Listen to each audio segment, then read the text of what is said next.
6. Orang terkaya di Aceh.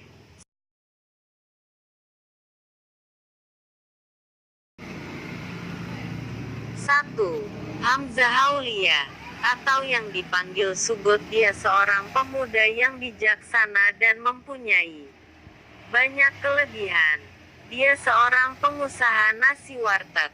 Penghasilan sehari-hari mencapai 15 juta. 2.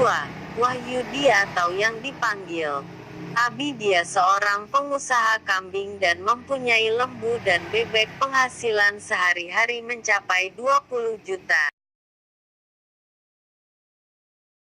3. Jama, atau yang dipanggil GG. Beliau seorang pengusaha bakong gayo. Beliau mempunyai ladang bakong gayo, kalau tidak salah puluhan hektar. Penghasilan beliau sehari-hari 20 juta. 4.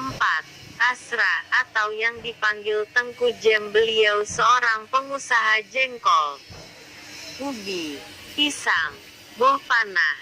Beliau mempunyai kekayaan mencapai puluhan juta.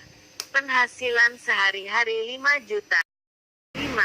Agus, atau yang dipanggil Bung. Beliau pengusaha pelik atau yang dikenal Batarana, dan beliau sudah terkenal ke seluruh dunia. Kekayaan beliau mempunyai 100 juta. 6. Mulyadi, atau yang dikenal dengan nama Ladi. Beliau seorang pengusaha. Mulyadi mempunyai brek kelingling. Penghasilan beliau mencapai ratusan juta. Dan beliau mempunyai mobil sport. Itulah 6 orang terkaya di Aceh. Mohon subscribe, like, dan komen.